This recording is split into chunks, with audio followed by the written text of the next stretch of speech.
Aditri Mom Kitchen.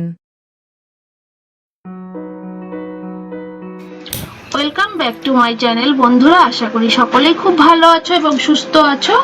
আজকের recipe chicken Angara.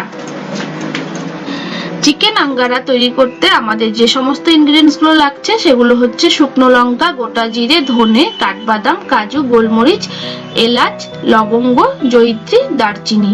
এই মশলাগুলো আমরা শুকনো খোলায় রোস্ট করে নেব।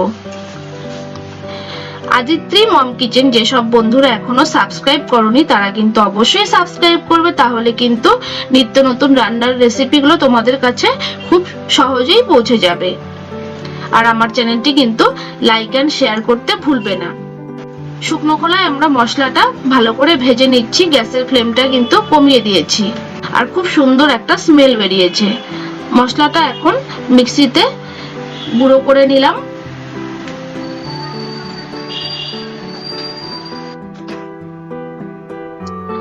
ভাজা মশলাটা এখন চিকেনের মধ্যে দিয়ে দিলাম। দিয়ে দিচ্ছি 2 চামচ বেরেস্তা পেস্ট, 2টো বড় সাইজের টমেটো পেস্ট করে দিয়ে দিলাম, আদা রসুন বাটা, টক দই,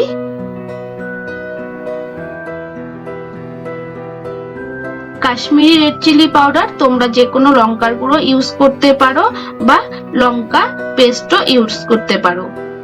আর এখানে দিয়ে দিচ্ছি কাসুরি মেথি,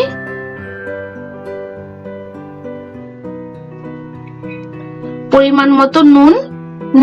নুন আর ঝালের পরিমাণটা কিন্তু তোমরা তোমাদের ইচ্ছে মতো দিতে পারো। দিয়ে দিলাম হলুদ গুঁড়ো। আমি বেরেস্তা করেছিলাম, সেই বেরেস্তার তেলটাই এখানে ইউজ করছি। তোমরা চাইলে সাদা তেলও বা সর্ষের তেল ইউজ করতে পারো। ভালো করে আমাদের চিকেনটাকে ম্যারিনেট করে নিতে হবে। ভালো করে ম্যারিনেট করে আমরা 1 ঘন্টা রেখে দেব। তোমরা চাইলে ওভারনাইটও রাখতে পারো। 1 ঘন্টা পর ফিরে আসছি। রান্নাটা এখন আমরা স্টার্ট করব। দেখো, আমি ওই প্যানেই কিন্তু রান্নাটা স্টার্ট করে দিয়েছি।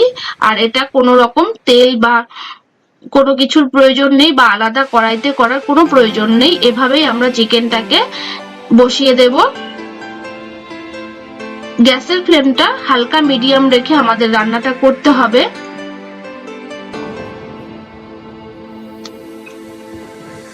হালকা হাতে আমাদের নাড়াচাড়া করে নিতে হবে, না হলে কিন্তু তলায় লেগে যাওয়ার চান্স থাকতে পারে। একটু নাড়াচাড়া করে আমরা 5 থেকে 6 মিনিটের জন্য ঢাকা দিয়ে দিব।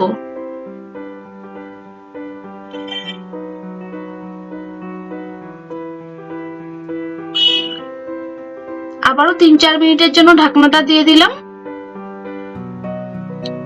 এখন ঢাকনাটা তুলে নিচ্ছি। দেখো, চিকেনটাও কিন্তু সেদ্ধ হয়ে গেছে আর সাইড থেকে অনেকটা তেল বেরিয়ে এসছে। এই রান্নাটা কিন্তু খুব ইজি এবং কম তেলে রান্নাটা করছি। এটা কিন্তু বাচ্চাদের জন্য খুবই টেস্টি একটা ডিশ হয়ে গেল। আর এইটা কিন্তু তোমরা অবশ্যই নান, কুলচা বা তন্দুরি রুটির সঙ্গে সার্ভ করবে, তাহলে কিন্তু খেতে দুর্দান্ত লাগবে। রান্নাটা কিন্তু আমাদের হয়ে এসছে। দেখো, সাইড থেকে অনেকটা তেল বেরিয়ে এসছে আর কিছুটা ধনেপাতা কুচি ছড়িয়ে দিলাম।